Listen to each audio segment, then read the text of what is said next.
మాటలతో చెప్తే వినవా? ఇప్పుడు ఎక్కడికి వెళ్తావు? బాబు గారు మీకు దండం పెడతాను, నన్ను వదిలేయండి. ఇది మీకు మంచిది కాదు బాబు గారు. మంచిది కానిది బాబు గారు, వరదలో చీళ్లు కొట్టకపోయినప్పుడు తాడి దూలాలు డబ్బులు మీరే ఇచ్చారు. అదీగాక పెద్దదాని పెళ్లికయ్యే ఖర్చంతా మీరే ఇచ్చారు. సర్లే, ఇప్పుడు ముసల్దానికి కూడా మీరే ఇస్తానంటున్నారు. మీ మంచితనాన్ని నేను భరించలేను బాబు గారు. మీ దండం పెడతాను. లేవురా, రేపు ఆ ముసిల్ది చస్తే ఏ పొరుగు రోడైనా ఎందుకు చచ్చింది అంటే మందు ఇప్పించలేక నువ్వు చెప్తావు. నరసింహం గారు బ్రతికుండగానే ముసిల్దానికి కర్మ వచ్చిందా అని ఎవడైనా అంటే నేను భరించలేను. నేను తలకాయ ఎత్తుకోలేదు. నోరు ఎత్తావా లెంపకాయలు తింటావు. ఇదిగో ఇంటికి నాడు 300 ఇస్తాను, ముసిల్దానికి వైద్యం చేయించు. పాలు నేనే తీయాలి, కాఫీ నేనే పెట్టాలి, పేడ నేనే పిసకాలి, పిడకలు నేనే వేయాలి. ఈ పనులన్నీ నేనే. నువ్వు మాత్రం కొందరు బొమ్మలా కూర్చొని పుస్తకాలు చదువుకుంటున్నావు. వింటున్నావా? నిన్నే. ఏమిటైనా సార్, ఇంతకీ నన్నేం చేయమంటావు? ఆ పుస్తకం పక్కన పారేసి నూతులోంచి నీళ్లు తోడు. ఆ పని చేయడానికి అమ్ముంది. పోనీ పేడ పిసికి పిడకలే. చిచి, పేడ వెధ వాసన వస్తుంది, నా వల్ల కాదు. ఆహా, పేడ వాసన రాకపోతే మరే వాసన వస్తుందట? రేపటి నుంచి ఆవులకి గేదెలకి కుర్తులకు ఆ సెంటు కలిపి పెడతాను, అప్పుడు చేద్దు గాని సెంటు పిడకలు. మొహం ఎలా ఉందో చూడు, అరటి డొప్పలాగా. నోరుముయి, నీ మొహమే ఉంది కొండ ముచ్చులాగా. నీ మొహమే ఉంది పెంట కుప్పలాగా. కోతి, నోరు మూస్తావా? నువ్వు నోరు మూసుకో. ఏయ్, నువ్వు నోరుమోయి ముందు. నువ్వు నీ నోరు మూసుకో ముందు. అబ్బా, తెల్లారిందో లేదో మొదలు. ఏమొచ్చిందే మీకు? నాకేమీ రాలేదు. ఉందిగా నీ ముద్దుల పెద్ద కూతురు. ఈవిడ గారేమో మహారాణిలా కూర్చుంటుందట, పనులన్నీ నేను చేయాలట. అసలు నాకు తెలియకడుగుతాను, ఏమిటి ఈవిడ గారి గొప్ప? దాని సంగతి నీకు తెలుసు కదే. నువ్వు చేయగలిగినంత వరకు చెయ్యి, మిగతా పనులు నేను చేస్తాను. ఏమిటి అక్క చెల్లెళ్ళు ఇద్దరు చెట్టుపట్లు ఆడిపోతున్నారు? నువ్వేమైనా అన్నావా? అయ్యో, ఏమన్నా అంటే ఊరుకుంటారు మీ పిల్లలు. ఇది రోజు ఉండే భాగవతమే గాని ఎందుకో పిలిచారు చెప్పండి. 300. 300? ఎందుకు? తర్వాత చెప్తాను, ముందు. ఏమిటండి తర్వాత చెప్పేది? ఊళ్ళో ఎవరికో ఏదో వచ్చి ఉంటుంది, తాగుతున్న అమ్మా అని తయారయ్యారు ఉపకారానికి. నెమ్మదిగా మాట్లాడు, ముందు. నేను ఇవ్వనండి. ఇవ్వను. నా కోపం వస్తుంది. ఏం చేస్తారు? ఏమైనా చేస్తాం. నేను ఇవ్వనంతే. ఇవ్వమంటున్నాను. చెప్పాను. సైలెన్స్. తూర్పున సూర్యుడు ఇంకా దిద్దనే లేదు, మీరు అప్పుడే కాకా గాఘా మామాల దాకా వచ్చేసి గుణింతాలు దిద్దేసి చాచా చీచీలు అనేసుకుంటున్నారన్నమాట. మీకు బొత్తిగా భయం లేకుండా పోయిందిరా. అయినా వీధిలో అంత మందిని కూర్చోబెట్టి ఆడవాడితో తగురేట్రా నీకు? పద పద పద పద పద పద. అది కాదురా పంతులు, ఇప్పుడు ఆ సుబ్బన్నగాడు లేడు. ఎందుకు లేడు? ఉన్నాడు. వాడు పారిపోకుండా 2 మనుషులు పట్టు కూర్చున్నారు వాడిని. అది కాదురా, వాళ్ళ అమ్మకి జబ్బు చేసింది. మందు ఇప్పించకుండా ఎక్కడా ముసిల్దాన్ని చంపేస్తాడో నాకు భయం వేసి వాడిని నానా చేవాట్లు పెట్టి, ఒరే వెధవా ఇంటికి రారా 300 ఇస్తాను అని చెప్పి. ఇస్తానంటారు. ఉపకారానికి ఊరిని ఉద్ధరించడానికి మనకున్న 25 ఎకరాల పొలాన్ని 5 ఎకరాలు చేశారు. 2 ఆడపిల్లలు పెళ్లికి ఎదిగిన ఎత్తి మీద కూర్చున్నారు. ఆ రాంబాబు దయదలిచి వ్యవసాయం చేస్తున్నాడు. కనీసం ఎరువుల కన్నా డబ్బు లేకపోతే ఏం బాగుంటుంది? ఆ డబ్బు తీసుకెళ్లి ఎవరికో ఇస్తానంటారు. మీరేనే చెప్పండి మాస్టారు, ఇలా అయితే ఈ సంసారం ఏం బాగుపడుతుంది? అర్థమవుతుందమ్మా, అర్థమవుతుంది వీడి వ్యధో బుద్ధి. ఒరేయ్, కాస్త జాగ్రత్తగా వినరా. సంసారానికి మగాడు కూడికి లాంటి వాడురా. ఊరికే తెచ్చి పడేస్తూ ఉండాలి. భార్య గుణకారం లాంటిది, భర్త తెచ్చిన దాన్ని రెట్టింపు చేస్తూ ఉండాలి. పిల్లలు ఎలాగూ మైనస్లే కదా, అంటే తీసివేతలన్నమాట. ఒరేయ్, నీకున్నది 2 ఆడపిల్లలు, వాళ్ళకి పెళ్లిళ్ళు పేరెంటాలు చేయవా? ప్లస్ గా ఉండవలసిన నీవే ఇలా మైనస్ గా తయారైతే ఎలారా? కాస్త బుద్ధి తెచ్చుకోరా. ఇదిగో వీడు ఉత్త తెలుగు మాస్టర్, వీళ్ళ లెక్క నువ్వేం పట్టించుకోకు. ఈవేళ నా పరువు కాపాడు. పరువు అన్నాక చేస్తానా? తెస్తాను ఉండండి. జానకి, బావకు టిఫిన్ పట్టుకెళ్ళమ్మా. పట్టుకో. అదే మరదల పిల్ల సరిగ్గా సమయానికి వచ్చావే. ఇవాళ ఏరువా కదా, నువ్వు పూజ చేసి కొబ్బరికాయ కొట్టిన నాగలికి ఎదురుగా వచ్చావంటే ఈ ఏడాదంతా బంగారం పండిస్తానే. మరీ అంత బంగారం పండితే తిండి గింజల కోసం జనం ఇబ్బంది పడిపోతారు గాని, ఇదిగో ఈ టిఫిన్ నీకిమ్మని అమ్మిచ్చింది. ఇది తినేసి నీ కొబ్బరికాయ నువ్వే కొట్టుకో. అదే కుదరదే, ముందు దీని సంగతి తెలుసుకోడా. అవతల నాకు చాలా పనుంది, నేను వెళ్ళాలి. నీకు అసలు బుద్ధిందా? చెట్టిందా బావ గారిని, కాబోయే మొగుడు గారిని నోరు తెరిచి కొబ్బరికాయ కొట్టమని అడిగితే నాకు అవతల పని ఉందని వెళ్ళిపోతావా? తిరిగిగా ఉందా? జాగ్రత్తగా మాట్లాడు. కాబోయే మొగుడట ఎవరు చెప్పారు నాయనా? ఒకళ్ళు చెప్పేదటే ఏంటది? దీని ఇష్టం వచ్చిన మాట్లాడితే నువ్వు నా మేనమామ కూతురివి, కాబోయే అత్త కూతురివి. ఇదిగో నీకు కూడా తెలియకుండా పెళ్లి చేసుకునే అధికారం నాకుందా? మోటు మనిషివి నువ్వు. సరసానికి నీట్గా ఉంటే కుదరదే, మోటుగానే ఉండాలి, అప్పుడు కానీ అందరూ. ఆగలే, దేవుడి చెరువులో తీసుకురా, ఆ తర్వాత నేను వస్తా. పదండి, చేసుకుని పలహారం చేసుకోండి. పోండి. ఎక్కడికి నువ్వు? మళ్ళీ ఏమొచ్చింది? ఇక ప్రేమగా టిఫిన్ తెచ్చిందనివి తిరిపించే బాధ్యత లేదు. తిరిపించా. చాలే సబ్బడం, కోరికలు కోట్లు దాడుతున్నాయి. నాకు పనుంది, నేను వస్తాను. వస్తుంది ఇదేం మరదల పిల్లండి, ఇదేదో కంచు వ్యవహారం లాగా ఉందే. ఎవరినైనా అర్థం చేసుకోవచ్చు కానీ దీన్ని మాత్రం అర్థం చేసుకోవడం కష్టం. అరే టిఫిన్ తీసుకొచ్చి పెట్టవేంటి, పెడితే మళ్ళీ మొత్తం. అయ్యో ఉండు బావా, ఉండు. అక్కయ్యకి అసలు బుద్ధి లేదు బావా. టిఫిన్ మాత్రం తెచ్చింది, పచ్చడి అక్కడే వదిలేసింది. ఓహో, పచ్చడి వదిలేయటం అంటే నన్నే వదిలేసి వెళ్ళిపోయింది. నేను తినిపిస్తాను. వదిలేవే, నేను తింటాలేవే. అదేం కుదరదు, నువ్వు లోపలికి పదా. అబ్బా మరదలో ఉండవే నీ సరసను, నీకున్న పురం నేర్చుకుంటే. ఏంటి టిఫినా? ఏం టిఫినే? ఆహా, ఇడ్లీ దోశలు. ఇదేంటో అబ్బో కొబ్బరి చట్నీ. ఏంటో విశేషం? విశేషం ఏముంది కొత్తగా? మరదలు రోజు టిఫిన్ తీసుకొచ్చి దగ్గర కూర్చొని బావగారికి తినిపించడమే విశేషం. అన్నట్టు ఇవాళ వంట చేసుకోవద్దని చెప్పింది అమ్మ. భోజనం మా ఇంటి దగ్గరే. ఓహో, పొద్దున టిఫిన్ కాకుండా మధ్యాహ్నం భోజనం కూడానా? అయితే మాంసం ముక్క కక్క దంచేస్తా. ఉండు, ఏంటది? చట్నీలో ఉప్పు సరిగ్గా సరిపోయింది. ఆహా, రుచి చూసావా? దోశ కొబ్బరి చట్నీ. అవును, అయ్యో మళ్ళీ ఏమొచ్చిందే? దోశ కూడా చాలా బాగుంది. అవును, ఇంతకు నన్ను తినేస్తావా లేదా?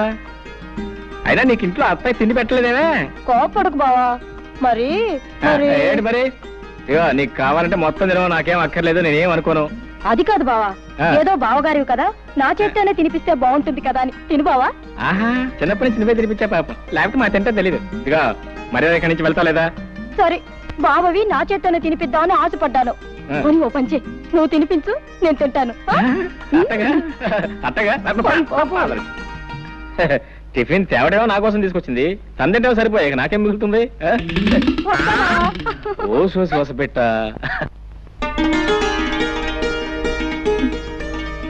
రావుడు గారు, షావుకర్ కొబ్బరికాయలు డబ్బు పంపాడా? సాయంకాలం తెచ్చిస్తానన్నాడమ్మా. నన్ను వెళ్ళి వెంకని పిలుచుకో. అలాగేనమ్మా. రావులమ్మా, ఏమిటి అలా ఉన్నావు? పెద్దయ్య గారికి ఇప్పుడు 3 సార్లు కాఫీ తీసుకెళ్ళి ఇచ్చానమ్మా. తుప్పుకుని మొహాన్ని ఉమ్మేసి ఒకటే తిట్టడం మొదలెట్టారు. ఆయనకి మీరు ఇస్తే కానీ కుదరదమ్మా. వెళ్ళండమ్మా, వెళ్ళండి. తాతయ్య చాలా కోపంగా ఉన్నారా? వెళ్ళండమ్మా, మీకే తెలుస్తుందిగా. తను వెళ్ళి కాఫీ తీసురా. తాతయ్య కాఫీ. తాతయ్య లేదు, పీతయ్య లేదు. నీకే? నువ్వు హాయిగా కాఫీ తాగి టిఫిన్ తిని తిరిగ్గా వచ్చావు. ఇక్కడ దిక్కుముక్కు లేనివాడు ఒకడు ఉన్నాడు. నువ్వు వచ్చి కాఫీ ఇస్తే తప్ప తాగడం అనే సంగతి నీకు గుర్తుంటేగా. నాకే వద్దు. ఒక్కరోజు కాస్త ఆలస్యంగా వస్తే ఇంత కోపగించుకోవాలా? నా మంచి తాతయ్య కదూ, తాగు. తాగమంటే తాతయ్య నా కోసం.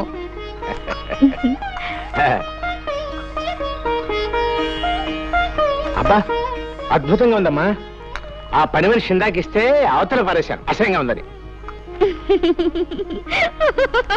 ఏమిటి ఏమిటా నవ్వు? ఎందుకు? నువ్వు బాలు తను పారేసిన కాఫీ ఇప్పుడు తీసుకొచ్చాను. అమ్మ బాడవా. చిన్నబాబు, టిఫిన్ అంతా ముందు పెట్టుకుని తినకుండా తపస్సు చేస్తున్నావేంటి? తినడానికి తిథి ముహూర్తాలు ఏమైనా ఉన్నాయా? ఉన్నాయి, అందుకే వెయిట్ చేస్తున్నాను. ఏమిటవి? నువ్వు రావటం తిది, తినమని చెప్తాం ముహూర్తం. రోజు నువ్వు చెప్తా అలవాటు అయిపోయి నువ్వు రాకపోతే అసలు తినబుద్దే కావటం లేదు.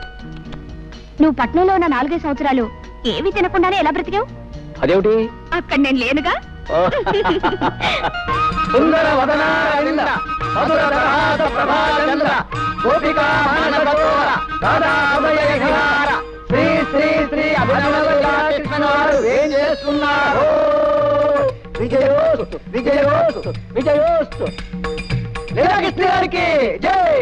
సర్వే జనా సుఖినో భవన్. బృందావన విహారానికి వేళయింది, పదండి. లీలాకృష్ణుల వారికి స్వాగతం. గతం సుస్వాగతం. సుఖీభవ షావుకారు, సుఖీభవ. సంతకాలు పెట్టేసి కాగితాలు రెడీగా ఉన్నాయి, తీసుకుని డబ్బిచ్చేయి.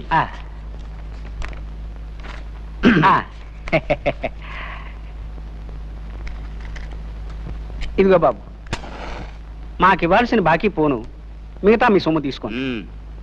బాబు, సంవత్సరానికి ఇలా 4-5 ఎకరాలు అమ్మేస్తుంటే ఎలా బాబు? పిచ్చివాడా, అమాయకుడా, నీకిప్పటికి చాలా సార్లు చెప్పాను, మళ్ళీ చెప్తున్నాను విను. కృష్ణుణ్ణి నమ్ముకుని బతుకుతున్న వంశం మాది. మా తాతగారి పేరు గోపాలకృష్ణుడు. ఆవుల వ్యాపారం చేసి చాలా గడించాడు. ఫ్లూటు కచేరీలు చేసి ఆయన సంపాదించాడు. పోతే నా పేరు లీలాకృష్ణుడు. ఏమీ చెయ్యను. బృందావనం లాంటి పల్లెల్లో లీలలు మాత్రం చేస్తుంటాను.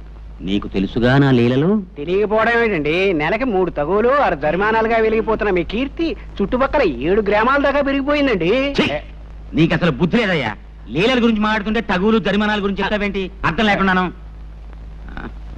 నీకో గీతారాశి అని చెప్తాను విను. మనిషి బతికేది అన్నాళ్ళు 100 ఏళ్ళేగా. నువ్వు చెప్పేది 100 ఏళ్ల క్రితం మాట. ఇప్పుడు అన్ని హైబ్రిడే. బియ్యం హైబ్రిడ్, వంకాయల హైబ్రిడ్, ములక్కాయల హైబ్రిడ్. మొన్న మధ్యన పేపర్లో చదివాను, మనుషులు కూడా హైబ్రిడ్ వస్తున్నారంట.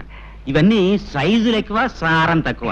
అంచేత ఏ మనిషి 60 ఏళ్ల కన్నా బతకట్లేదు. నాకిప్పుడు 30 ఏళ్ళు. మహా బతికితే ఇంకా 30 ఏళ్ళు బతుకుతాను. ఉన్నది 60 ఎకరాలు. నాకా పెళ్లి పెటాకులు లేవు. అంచేత మా తాత ఇచ్చిన పొలం, మా నాన్న ఇచ్చిన బంగారం ఏడాదికి ఇంత నమ్మేసి జల్సాగా బతుకుతున్నాను. ఆహా, ఏమైనా మీ తెలివి గలబడండోయ్. అబ్బా పెట్టేసావా దిష్టి? రే దిష్టి దిష్టి తీయండ్రా దిష్టి. వస్తుంది ఇరుగు దిష్టి, పొరుగు దిష్టి, ఈ ఊరు దిష్టి, ఆ ఊరు దిష్టి, వడ్డీ వ్యాపార దిష్టి, సారా కొట్టు దిష్టి, షావుకారు దిష్టి.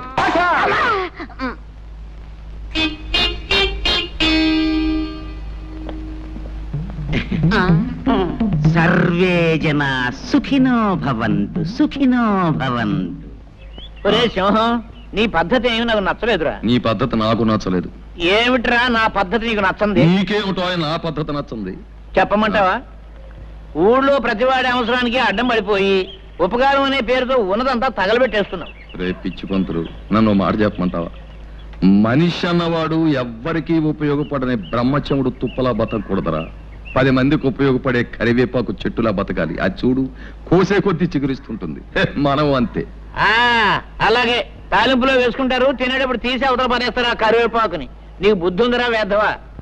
నువ్వే వెధవ. నువ్వే వెధవి. నువ్వే వెధవ. నువ్వే వెధవనా? వెధవి. నువ్వే వెధవన్నా వెధవి. నేను వెధవనా? నేను వెధవనా? నువ్వు కాదు. నువ్వు కాదు. ఏంటి మామూలు ఇద్దరు పోరాడుకుంటున్నారు?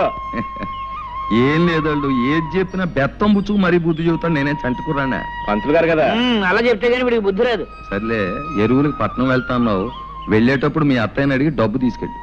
వెళ్ళక్కడ ఉంది డబ్బు. వెంకటకి ఎప్పుడో ఇచ్చేసాడు అన్ని వెదోకౌర్లు. నోర్మి అది కాదళ్ళు. నాకు తెలిసిన మావయ్య నువ్వు ఇలాంటిది ఏదో చేస్తావనే డబ్బు నేను సిద్ధంగానే పెట్టుకున్నాను. వస్తా పొలంలో పర్వాలేదు. సాయంకాలం రచ్చబండ దగ్గర తగు ఉంది. ఏది ఆ లీలాకృష్ణ గారి తగ్గానే? తొందరగా వస్తా పంతులు గారు. ఆగండి ఆగండి. పంచాయతీ పెద్దలారా, ప్రజలారా శాంతించండి. అసలు జరిగింది చెప్పేస్తాను. ఆ అమ్మాయి నడిచి వెడుతోంది. నా చేతికి వాచి లేదు. టైం చూద్దామని పవిత్రంగా అమ్మాయి చేయబట్టుకున్నాను. అంతే, నేనేదో మానభంగం చేయబోతున్నానని భయపడిపోయి పీక తెగిన మేకలాగా అరవటం మొదలెట్టింది. నేను భయపడి నోరు నొక్కేశాను. ఇంతలో ఈ రాంబాబు వచ్చి నన్ను ఎడాపెడా వాయించేశాడు. అసలు నన్ను అపార్థం చేసుకుని అన్యాయంగా వాయించేసి నీ రాంబాబుకి వేయండి జరిమానా. యథాబద్ధాలాడు. నువ్వు ఆ అమ్మాయిని అల్లరి పెట్టావు కాబట్టి నేను చేయి చేసుకోవాల్సి వచ్చింది. మర్యాదగా నిజం ఒప్పుకో. ఏంటలా మీదకి వస్తున్నావు? మళ్ళీ వాయించేస్తావా? నీ మొహాన్ని నేను మళ్ళీ వాయించాలా? మర్యాదగా చేసిన తప్పుకుని క్షమాపణ వేడుకున్నావా సరే, లేకపోతే నేను కాదు వీళ్ళంతా కలిసి తంతారు. మావయ్య, జరిగినట్టు చెప్పాను. తర్వాత తీర్పు మీ పెద్దల ఇష్టం. వస్తా. ఆడేం చేస్తాడా? ఆడికి వేయాల్సిందే శిక్ష. సుబ్బమ్మ పట్ల ఈ లీలాకృష్ణ అసహ్యంగా అసభ్యంగా ప్రవర్తించినందుకు 500 రూపాయలు జుర్మానా విధించడమైనది. ఇది పంచాయతీ తీసుకున్న నిర్ణయం. ఏమంటావు రత్తయ్య బావా? ఇంకో 100 అయితే బాగుంటుందేమో. అయ్యా, నీ మాట ఎందుకు కాదనాలే? అలాగే ఇక మొత్తం 600. బాబు, ముందు నా పూజ అవని తర్వాత నువ్వు చేసుకుందో గాని పొద్దుటి నుంచి కాఫీ కూడా తాగలేదు. తల నొప్పిగా ఉంది. పూజ దగ్గర కూడా నీ బడాయి వెళ్ళపోయాలా? అన్ని నీ ఇష్టమేనా? అసలు ఏమిటో నీ గొప్ప? తర్వాత చెప్తాలే, గొడవ చేయకు. తక్కువ చేసుకో చేసుకో. ముందుగా నువ్వు పూజ చేసుకున్నంత మాత్రాన నీ కలెక్టర్ మొగుడు రాడు, నాకే మొగుడు రాకుండాను పోడు. కలెక్టర్ రాకపోతే ఇంజనీర్ వస్తాడు. నువ్వు నోరు మూసుకో. వస్తాడు. ఉద్యోగం పనులంటూ నెలకి 20 రోజులు ఊళ్ళు తిరుగుతూ ఉంటాడు నీ ఇంజనీర్ మొగుడు. ఏమో బాబు, నాకు మాత్రం శుభ్రంగా కష్టపడి వ్యవసాయం చేసుకునేవాడైతే ఇష్టం. నెలకు 30 రోజులు నా దగ్గర పడుంటాడు. చిచి, నీవన్నీ మట్టి పిసుకునే ఆలోచనలే. వ్యవసాయం చేసుకునేవాడితో ఓ సుఖమా సంతోషమా? నాకు మాత్రం ఇంజనీర్ అయితేనే ఇష్టం. చాచా, నాకు వ్యవసాయం చేసుకునేవాడే ఇష్టం. అతనే గొప్ప. చూస్తుండు, నేనే ఇంజనీర్నో డాక్టర్నో చేసుకుంటాను. అప్పుడు నువ్వే అంటావు నీ మొగుడే గొప్ప అని. నేనే అన్నావు, నువ్వే అంటావు చెల్లాయ్ పొరపాటు చేశానే, నీ మొగుడే గొప్ప అని. చిచి, మా ఆయనే గొప్ప కాదు, మా ఆయనే గొప్ప. నోర్మోయ్, మా ఆయనే గొప్ప, మా ఆయనే గొప్ప. మీ ఆయన కంటే మా ఆయనే గొప్ప, మీ ఆయన కంటే మా ఆయనే గొప్ప. ఆపండమ్మా మీ గొడవ. అమ్మా, నేను ఒక్కటి అడుగుతాను చెప్పండి. మాకు తెలియకుండా మీరు పెళ్లిళ్ళు ఎప్పుడు చేసుకున్నారు? మీ మొగుళ్ళు ఎవరు? వాళ్ళ పేర్లు ఏమిటి, ఊళ్ళేమిటి చెప్పకుండా వెళ్ళిపోతారే. అసలు నేను చెప్పేదేమన్నా వింటున్నావా? వాకిట్లో కళకళ్లాడే ముగ్గు పెడితే లక్ష్మీదేవి కిలకిల్లాడుతూ లోపలికి వస్తుందట. ఆడపిల్లలు ముగ్గు పాలతోనే ముగ్గు పెట్టడం నేర్చుకోవాలి. పుస్తకాలకే ఎప్పుడైనా చదువుకోవచ్చు. పొద్దున్న లేచినప్పటి నుంచి నన్ను సాధించడం తప్ప వేరే పని లేదా నీకు? అసలు ఇప్పుడు నేనేమన్నాను? ఏదో మాట వరుసగా చెప్తున్నాను. వెనకటి కొత్తగా పెళ్ళైన పెళ్ళావా వాల్జడేసుకో అంటే నాకు రాదు, నువ్వే వేసి పెట్టు మగడా అందట. డబ్బా కాస్త నోరు మూస్తావా? ఆ పని నువ్వే చేసుకో. అమ్మ జ్యోతి, ఓసారి ట్రావే పాలు తీసుకెళ్తూ గాని. అన్ని పనులు నేనే చేయాలా? ఆ పాలేవో దాన్నే తీయమనొచ్చుగా. దానికి ఏం చేత అవుతుంది? నా తల్లివి కదూ, రామ్మా తొందరగా. సర్లే. ఓయ్, మధ్యలో ముగ్గులు అలా వదిలేయకూడదు, కొద్దిగానే ఉంది, చుక్కలు కలిపి. సర్లే, నువ్వు వెళ్ళు.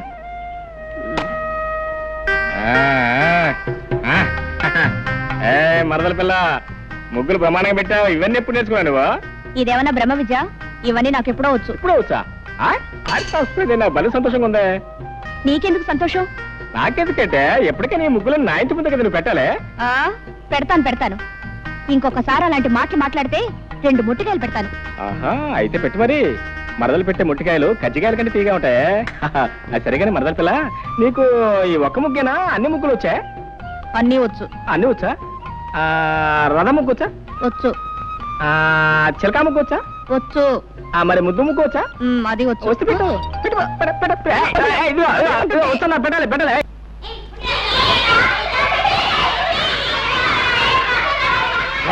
సైలెన్స్. నోరు తినండి, చర్మం ఒలిచేస్తాను. ఈ వంట వార్పు ఎవరి కోసం? మీకోసం, మీ మధ్యాహ్న భోజనం కోసం. ఒక్కరోజు వంట మనిషి రాకపోతే నా ప్రాణాలు పోతున్నాయి కదా.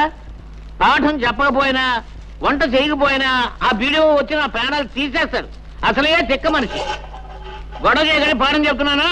రేయ్, ఇదిగో నేను చెప్పింది చెప్పండి. ఉప్పులేని కూర ఒప్పదు రుచులకు.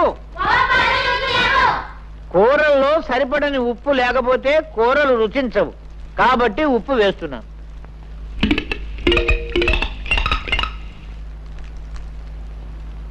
ఆ తర్వాత రే బడుద్దాయిలారా, పద్యం మాత్రం చెప్పండి, నన్ను చంపకండి. పద్యం మాత్రం చెప్పండి రా. పప్పులేని తిండి ఫలము లేదు అంచేత, అంటే పప్పు తినకపోతే తిండికి ఫలితం లేదు. కాబట్టి ఇదిగో పప్పు వేస్తున్నాను.